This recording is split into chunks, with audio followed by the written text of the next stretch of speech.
마태복음 1장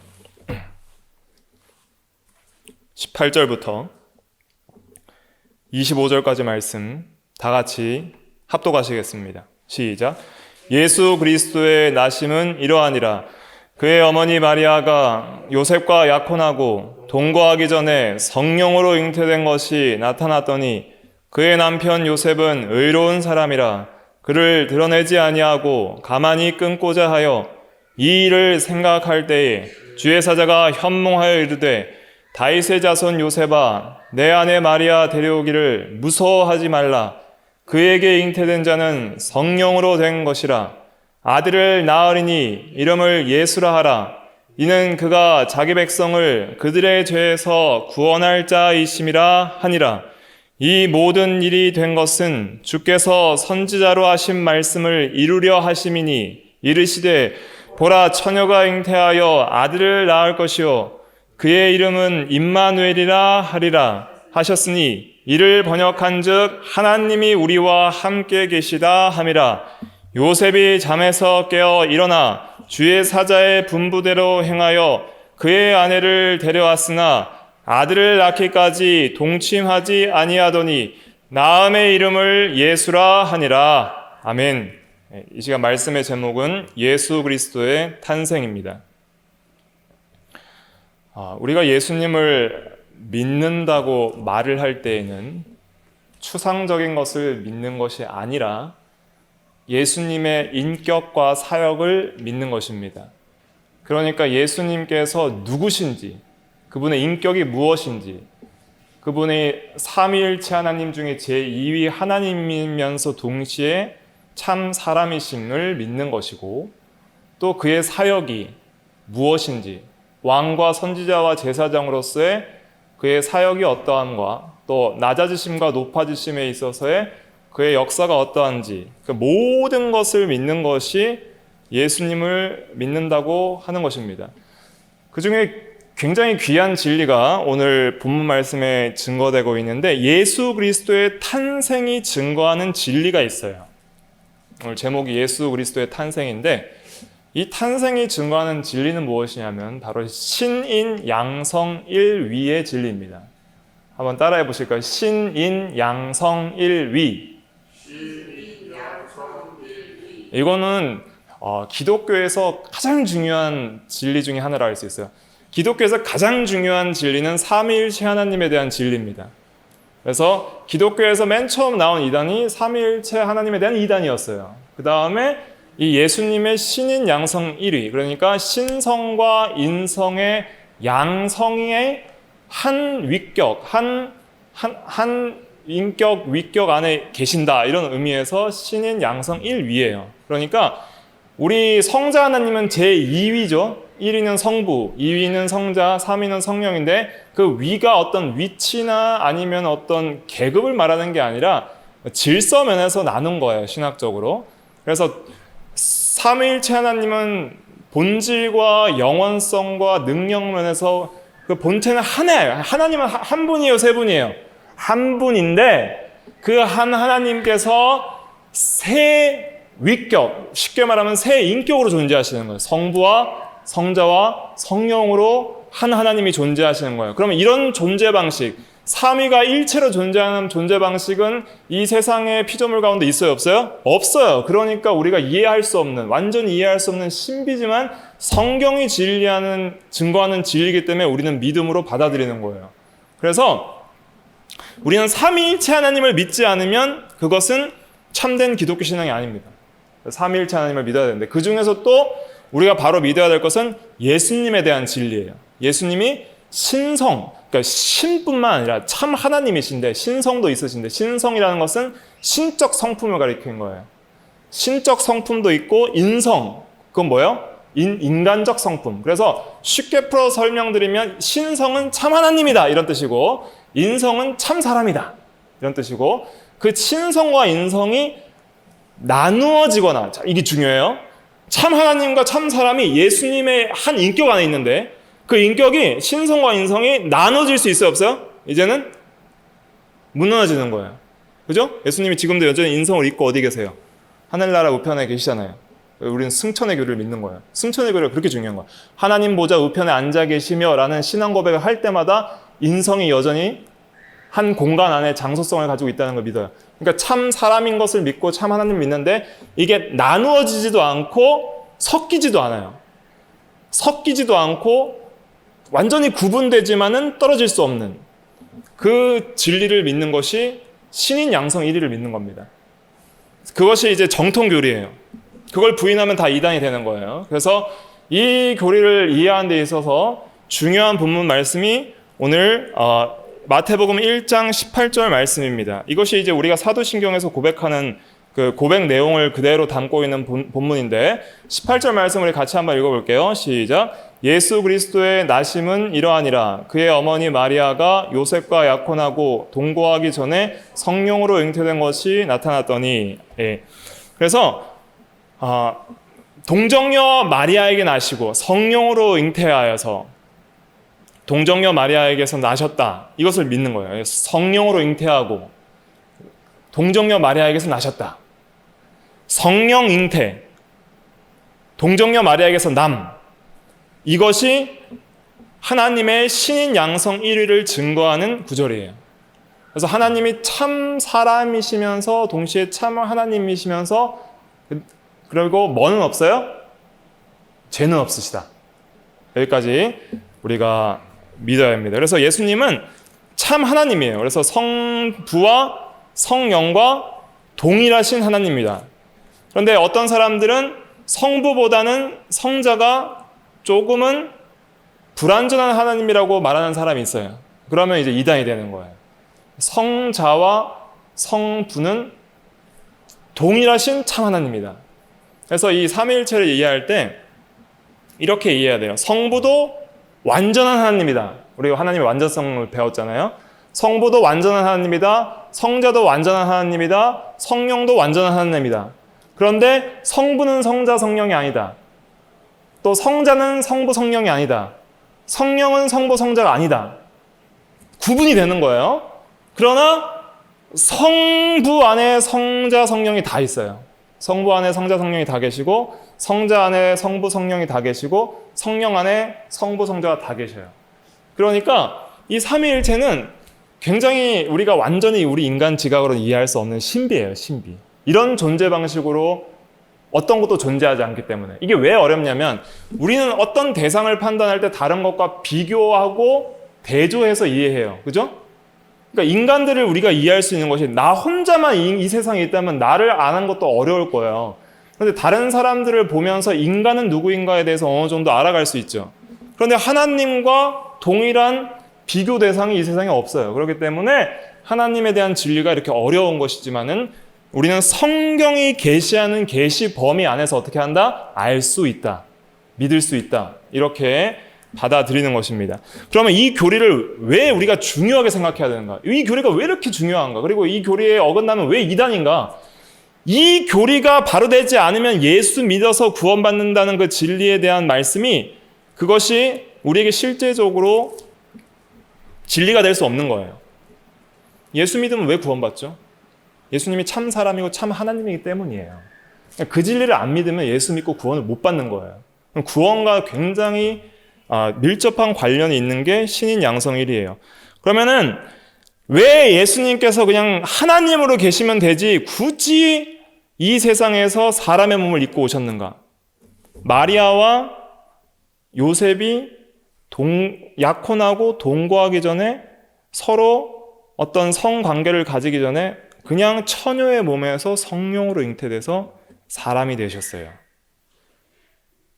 이걸 좀 역사적으로 좀 설명을 드리면 그 과거 이스라엘 그 나라의 어떤 그 전통이 뭐냐면 이 결혼하기 전에 약혼을 하는데 이 약혼을 하게 되면 약혼 후 결혼까지 약 한 10개월에서 12개월 정도 약혼 기간이 있었어요. 이 약혼 기간 동안에는 같이 동거하지 않고 각자의 집에 있으면서 서로의 순결과 어떤 신실성, 믿음을 확인하는 기간을 가지는 거예요. 약혼만 하고 이 두 사람이 이제 동거해서 결혼하기 전까지 정말 두 사람이 정말 순결한지 그리고 정말 서로에 대한 믿음이 있는지를 점검하는 그 약혼 기간이 약 1년 정도 있었어요. 그 약혼 기간 동안에는 함께 동거하지 못하고 성관계는 엄격히 금지되어 있었습니다. 그러면서 그 약혼한 서로는 이미 결혼한 것으로 간주가 됐어요. 그래서 아직 동거하기 전에 서로 남편과 아내라고 일컫잖아요. 남편 요셉, 아내 마리아 이렇게 말을 하고 있잖아요. 근데 그 약혼 기간 동안에 마리아가 어떻게 된 거예요? 아기를 배버린 거예요. 그러니까 이거는 동거하기 전에 일어난 거기 때문에 처녀에게 성령으로 잉태된 것이죠.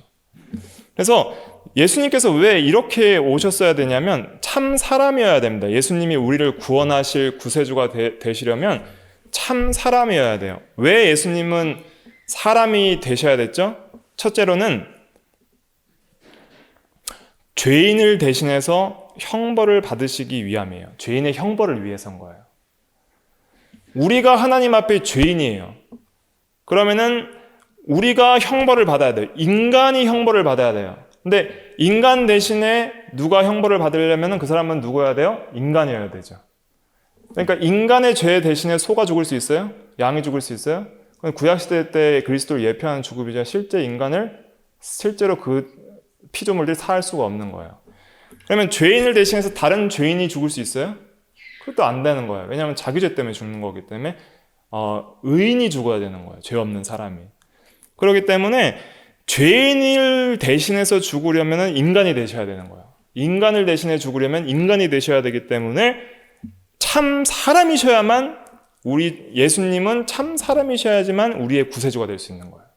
사람이라는 건 뭐가 있어요? 사람이라는 거는 영혼과 육체가 있죠. 그러니까 예수님의 인성 그러면은 영혼과 육체 둘 다 있다 이렇게 말을 해야 돼요. 이거 둘 중에 빼먹는 게 있어요. 영혼은 없다 이렇게 주장하는 교리도 있어요.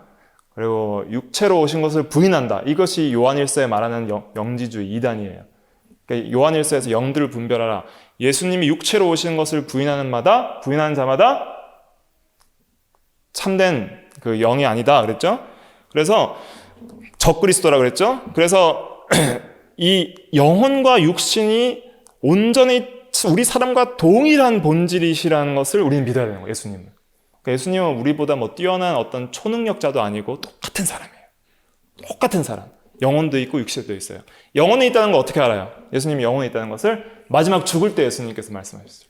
아버지여 내 영혼을 부탁하나이다 하고 육신은 죽으시고 영혼은 하늘나라로 올라가신 거예요.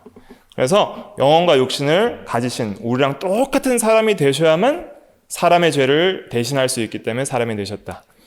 그래서 죄인을 대표해서 죽으시기 위해서 참 사람이 되셔야 되는 거예요. 자, 그런데 그냥 참 사람으로만 죽으셨다면 어떤 문제가 있어요? 그냥 사람으로만 죽을 수 있다면 몇 명만 죄사할 수 있어요? 한 명이 죽으면 몇 명 죄사할 수 있어요? 한 명만 살 수 있죠. 그러니까 예수님은 그냥 사람이에요. 사람이기만 하면 딱 한 명밖에는 용서를 못 하는 거예요. 그러니까 2명을 용서하려면 어떻게 돼요? 2명이 죽어야 되는 거예요. 그렇기 때문에 예수님은 하나님이셔야 되는 겁니다. 하나님보다 존귀한 게 있어요? 없어요? 없어요. 이 모든 사람들을 다 합치고 우주와 천국까지 다 합쳐도 그 다 합친 것보다 한 분 누가 더 귀해요? 하나님이 더 귀한 거예요. 그러니까 예수님께서 십자가에 죽은 그 피 흘림의 가치는 모든 택한 백성의 죄를 다 사하고도 남을 만한 효력이 있는 가치라 이거예요. 그렇기 때문에 예수님은 모든 택한 백성의 죄를 다 사할 수 있는 효력이 있고 완전한 제사를 드리는 그런 속죄양이 되시기 위해서는 참 하나님이어야 되는 거예요. 그리고 두 번째는 왜 참 하나님이어야 되냐면 율법을 완전히 순종하시기 위해서는 참 하나님이 되어야 됩니다. 그래서 모든 하나님의 법을 아무도 하나님의 법을 온전히 순종한 사람은 없는데 그러나 우리 주 예수 그리스도는 모든 하나님의 법을 하나님 앞에 완전 순종하심으로 우리가 예수 그리스도를 믿으면은 예수 그리스도의 의를 받아요. 그것을 칭의예요. 예수님을 믿으면 예수님과 연합되어서 예수 그리스도께서 완전하게 순종하신 그 공로로 인하여 받는 의가 있어요. 그게 그리스도의 의인데 그거를 우리가 받아요. 믿음으로. 예수를 믿잖아요. 믿으면 성령께서 영적으로 신비적으로 예수님과 내가 연합되게 하세요. 예수님이 내 안에 계시고 내가 예수님 안에 있어요. 상호 내주 연합이에요. 그 연합을 통해서 우리가 받는 은혜는 뭐냐면 예수님이 대신 이루신 완전한 순종의 그 의를 우리가 받는 거예요. 그러니까 내가 내 공로로 의롭게 사는 게 아니에요. 그렇게 해서 그 의로 하나님 앞에 의롭다 인정을 받는 게 아니에요. 행위 구원이 아니라 나는 아무리 해도 하나님이 인정할 만한 의를 달성할 수가 없어요. 그런데 예수님은 완전한 하나님으로서 완전한 순종을 통해 이루신 그 하나님 앞에 인정받는 의를 예수 믿는 모든 성도들에게 주시는 거예요. 전가. 그래서 우리가 하나님 앞에 설 때 하나님의 법정에서 내게 있는 예수 그리스도의 의를 보시고 너는 의롭다라고 판정해 주시는 것이 칭의예요. 이것이 굉장히 중요한 교리입니다. 왜냐하면 카톨릭에서는 의의 주입이라고 가르쳐요. 의의 주입.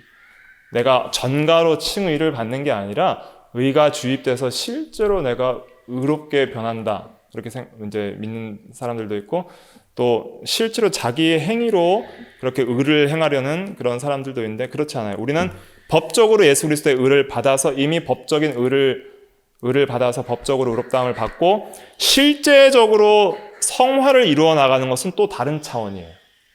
그러니까 법적인 의와 실제적으로 의를 이루는 것은 구분해서 봐야 되는 거예요. 그래서 중생과 칭의, 성화 이걸 따로 떼어서 보는 거예요. 알았죠?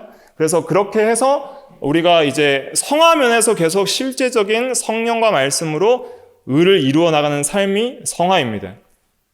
그래서 첫째로는 완전한 하나님이 되셔야 되는 이유는 효력 있는 제사, 모든 사람들보다 더 가치 있어야 되고, 두 번째는 완전한 순종을 통해서 우리에게 의를 전가시키기 위해서, 또 참 하나님이셔야 되는 이유는 셋째는 이 구속의 효과적 적용, 이런 단어를 쓰면 조금 어려울 수 있는데 예수님께서 이루신 공로를 자기만 갖고 있는 게 아니라 실제로 예수님께서 십자가에 달리신 그 죽음이 내 죽음이 돼야 되잖아요. 내 죽음이 되려면은 하나님이셔야 되는 거예요.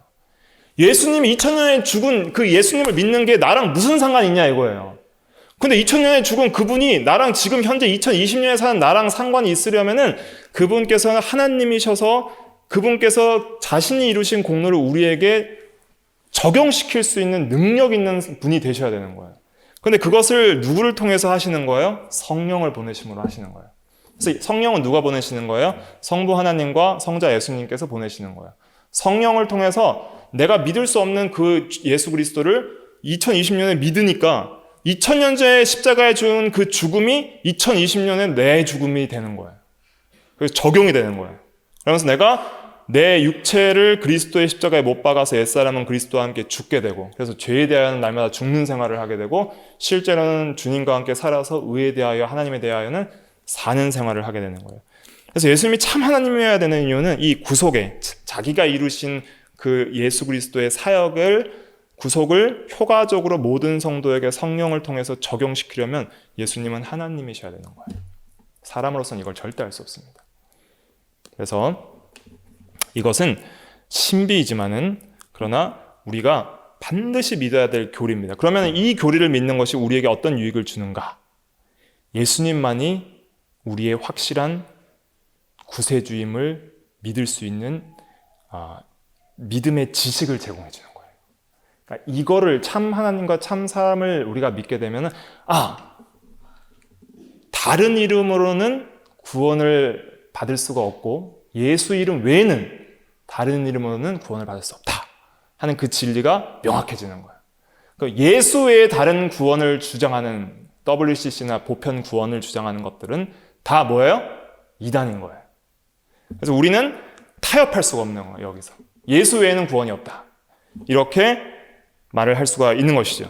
그래서 이 진리는 우리가 평생 또 우리가 영원한 천국에서 영원토록 묵상해야 될 귀한 진리입니다. 그래서 신인 양성 1위 참 하나님과 참 사람으로 오신 우리 주 예수 그리스도만이 우리의 유일한 구원자다 하는 것을 기억을 하시기 바랍니다. 두 번째 우리 본문을 통해서 배워야 될 진리는 뭐냐면 요셉의 신앙입니다.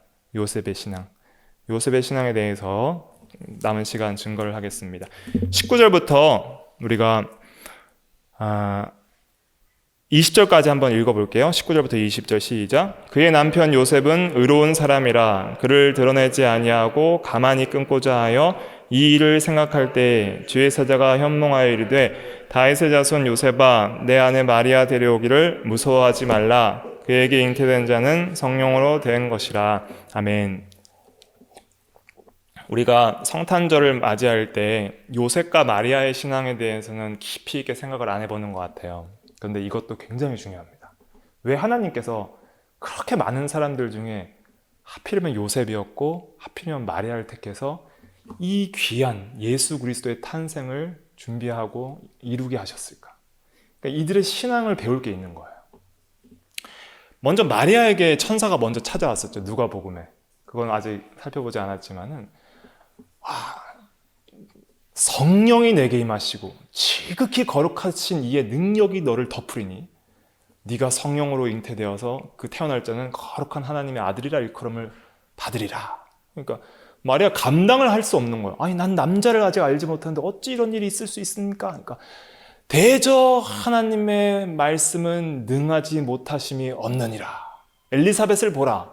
그가 아직 아이를 잉태하지 못했는데 벌써 6개월이 됐다. 세례 요한이 이제 나고 있다. 그런 말씀을 해주면서 마리아에게 가장 먼저 예수님의 탄생 소식을 천사 가브리엘이 알려줬어요. 근데 그 마리아가 그것이 감당이 되지 않는 진리지만은 그러나 믿어버리는 거예요. 주의 여종이니 주의 뜻대로 되시기를 원하나이다. 이 믿음이 있었던 거예요. 그러니까 그런 믿음을 보시고 하나님이 근데 사실은 보세요. 만약에 성령으로 잉태되면 다른 사람들이 어떻게 생각하겠어요? 가늠한 여자라 생각하겠죠. 그럼 그 여자는 어떻게 돼요? 죽는 거예요. 이거 순교적 신앙이에요. 그러니까 이 길 가려면은 좁은 길 가야 되고 십자가의 길 가는데 그것을 제가 못 받겠습니다 하지 않고 주의 종이니 주의 뜻대로 이루어지이다. 이렇게 받는 거예요. 그걸 믿음으로. 자, 그러면 이제 요셉 입장을 생각해 보셔야 돼요. 마리아가 이런 일이 일어나고 진짜 아기를 가졌을 때 가장 먼저 누구한테 얘기를 했을 것 같아요? 성경은 기록되지 않지만 당연히 요셉한테 가서 얘기를 해야 되겠죠. 그러니까 이 성령으로 잉태된 걸 나타난 걸 누굴 통해서 알았겠어요? 마리아가 얘기했겠죠. 성경은 기록되지 않았지만 상식선에서. 그래서 마리아가 요셉 천사 가브리엘이 내게 예언을 했고 그 예언한 대로 내게 이루어졌습니다. 그래서 이 잉태된 것은 내가 간음을 통해서 잉태한 것이 아니라 하나님의 성령이 내게 아이를 갖게 하셨습니다. 그것이 사실입니다. 이렇게 말을 했을 거예요. 그죠? 요셉이 이해가 돼요? 안 돼요? 안 되는 거예요. 감당이 안 되는 거예요. 감당이. 그러니까 요셉이 생각하기에 뭐라고 생각했을까요? 마리아를 신뢰를 했을 거예요. 그죠? 마리아에 대한 말은 마리아가 그래도 거짓말을 하겠어? 그래도 사랑하는 아는데 정말 진심으로 성령의 감동으로 그렇게 얘기를 하는데 정말 거짓말을 하겠어? 그렇게 생각을 했겠죠. 믿고는 싶은데 근데 안 믿어지는 거 어떡해요. 그죠? 그러니까 거짓말은 아니겠지 했는데 도저히 자기 생각으로 믿어지지가 않는 거예요. 그러니까 뭐라고 생각해요? 20절에 보니까 이 일을 생각할 때 그래서 의로운 사람이라 그를 드러내지 아니하고 가만히 끊고자 해요. 그래서 드러내버리면 어떻게 해요? 이 사실을 공론화시켜버리면 마리아는 죽는 거예요. 간음죄로. 그러니까 마리아를 사랑하고 그래도 지금까지 사랑하고 약혼까지 한 정말 결혼해야 될 처녀가 지금 임신을 했으니 이거는 요셉 일생의 가장 어떤 의미에서는 힘든 시험의 사건이었던 거예요. 감당이 안 되니까 요셉이 할 수 있는 건 뭐예요? 이해할 수 없으니까 끊어버리고 싶은 거예요. 그냥 여기서 접자. 내가 받아들일 수 있는 그런 시험이 아니다. 접자. 하면서 생각을 하는 거예요. 도대체 하나님, 왜 나에게 이런 고통을 주십니까? 정말 사랑하는 여인과 결혼을 하러 가는데 그 여인이 임신을 했답니다. 근데 그것이 하나님의 성령으로 됐답니다. 근데 도저히 그게 가능합니까? 가능합니까? 라고 계속 생각하면서 그렇게 기도를 했을 거예요. 이거는 이제 생각할 때라는 것은 간절히 기도를 하는 거예요. 기도를. 간절히 기도하면서 도저히 이해가 되지 않는데 기도하다가 잠이 들어버린 거예요. 잠이 팍 들었는데 그때 주의 사자가 꿈속에서 현몽하여서 이르되 뭐라 그랬어요? 다윗의 자손 요셉아 내 아내 마리아 데려오기를 무서워하지 말라. 그에게 잉태된 자는 성령으로 된 것이라. 마리아가 했던 말을 하나님의 사자가 정확하게 진리를 깨닫게 해주는 거예요. 빛이 확 비춰지는 거예요. 그러니까 요셉이 왜 끊고자 했을까요? 요셉이 왜 끊고자 했을까요? 단지 두려워서? 그게 아니에요. 요셉은 어떤 사람이라? 의로운 사람이라. 의로운 사람이기 때문에 끊고자 했던 거예요. 왜 의로운 사람이기 때문에 끊고자 했냐면 마리아를 데려오는 것이 하나님 앞에 합당하냐 이 문제예요. 합당하냐? 마리아를 데려오는 것이 하나님이 기뻐하시는 일이냐? 정말 가늠한 여자라면 그 가늠한 여자와 결혼하는 것이 하나님 앞에 합당해요? 안 합당해요? 안 합당한 거예요. 가늠한 여자와 결혼한 자도 가늠함이라는 말씀이 있기 때문에 그를 데려오는 것이 하나님 앞에 합당하지 않다는 양심의 가책이 있으니까 두려운 거예요. 그러나 주의 사자가 현몽해서 아니라 이는 성령으로 잉태된 것이니라 딱 말을 해주니까 이것이 성령으로 잉태된 것이 진리구나. 그러면은 그 마리아 데려오는 것을 두려워할 필요가 없겠구나. 이렇게 믿어지는 거예요. 그래서 천사가 마리아 데려오기를 무서워하지 말라 이렇게 말한 거예요. 왜 무서워했어요? 하나님의 명령과 뜻을 거스릴까 봐 무서워했던 거예요. 자, 그러면 요셉이 마리아 데려오는 것은 또 위험한 일이에요? 안 위험한 일이에요? 위험한 일이죠. 그것이 공론화되거나 잘못 알려지게 되면 둘 다 간음죄로 죽을 수도 있는 그런 위험한 일이고, 또 그렇지 않다 하더라도 사회적으로 굉장히 욕을 먹을 수 있는 그런 쉽지 않은, 세상적으로 생각했을 때는 굉장히 어려운 일이었지만은 그러나 믿음으로 데려오게 되었습니다. 그리고 또 여기서 중요한 진리를 천사를 통해서 알려주는데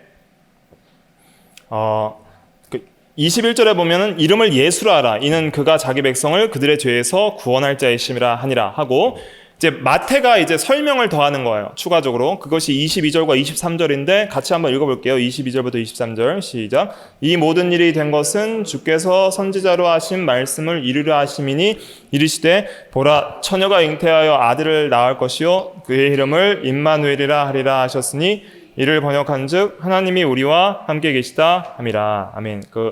각주에 보시면 이사야 7장 14절에 보라 처녀가 잉태하여 아들을 낳으리니 이런 말씀이 있어요. 아마도 요셉은 그래도 경건한 집안의 사람이었기 때문에 아마도 이 구절들을 생각했을 수 있어요. 이 구절들을 생각했을 수 있고, 또 천사가 말을 할 때 이 구절이 깨달아졌을 수도 있어요. 그래서 이 문맥상에서 마태가 이제 이것을 추가해서 증명을 하면서, 이 구절을 왜 증명을 하냐면 구약 성경에 오리라 한 메시아의 예언이 누구를 통해 성취됐다? 예수 그리스도를 통해 성취됐다는 것을 유대인들에게 증거를 하는 거예요. 그러면서 오늘날 우리에게 증거를 해주는 거예요. 그래서 마태복음의 특징은 뭐냐 하면은 구약 성경의 어떤 구절이 성취된 것이다 하는 이런 인용 구절이 되게 많아요. 다른 성경에 비해서. 그러면서 구약에 오리라 했던 메시아가 바로 이 예수다라는 것을 증거하는 거예요. 왜냐하면 사람들은 예수를 그리스도로 안 믿었기 때문에 당시에는. 그래서 이제 이런 말씀들을 증거하고 있는 것입니다. 그래서 예수라는 뜻은 구원자 이런 뜻이에요. 그래서 여호수아랑 호세아랑 동의어입니다. 그래서 죄에서 구하실 자 이런 뜻이 예수라는 의미이고, 임마누엘은 하나님이 함께 하신다 이런 뜻이에요. 그래서 이 세상에 하나님께서 직접 오시게 되는 거예요. 직접 하나님의 본체가 우리 가운데 거하시는 역사가 일어나요. 그게 예수님의 탄생입니다. 그러니까 놀라운 진리예요. 영이신, 그러니까 세상을 초월해 계신 영이신 하나님이 육체 가운데 그의 신성의 충만이 어디에 있다 그랬어요? 육체에 있다 그랬죠. 우리 한번 찾아볼까요? 골로새서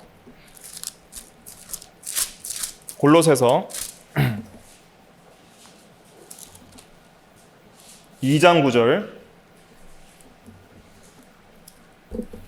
골로새서 2장 9절 같이 읽어볼게요. 신약성경 326페이지. 골로새서 2장 9절 같이 읽어볼게요. 시작. 그 안에는 신성의 모든 충만이 육체로 거하시고, 하나님의 신성의 충만이 예수님의 육체 안에 거하시는 그런 놀라운 역사가 성육신입니다. 그래서 하나님이 우리와 함께 계시게 된 거예요. 그리고 이제 영원히 함께 계실 거예요. 이제 예수님 재림하면 그 하나님 영원한 하나님 나라에서 신성의 그 하나님의 본질은 우리가 볼 수 없지만은 그러나 예수 그리스도의 인성을 통해서 참 하나님을 또 신성의 충만함을 우리가 보게 될 것입니다.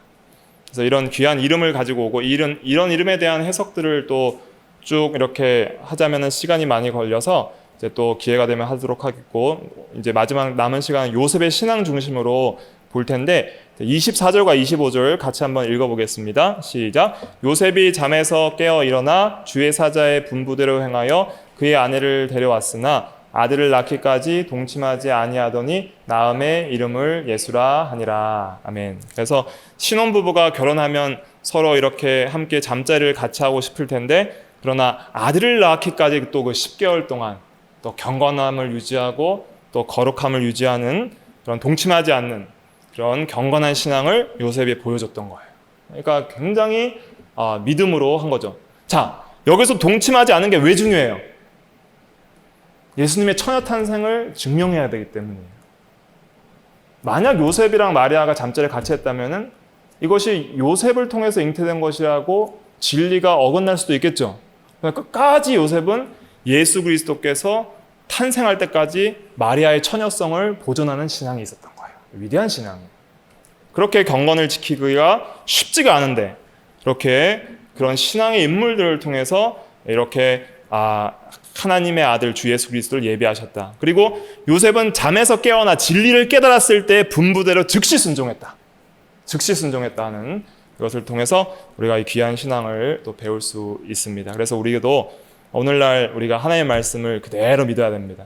그대로 믿고 또 깨달아지지 않을 때는 또 이렇게 생각하고 기도하는 신앙 이런 것도 필요하고, 깨달아졌을 때는 또 두려워하지 않고 즉시 순종하는 신앙, 그리고 끝까지 순결을 지키면서 그 말씀에 좌로나 우로나 치우치지 않고 끝까지 순종하는 신앙, 이런 것들을 우리가 배워 나가야 되는 것입니다. 기도하겠습니다.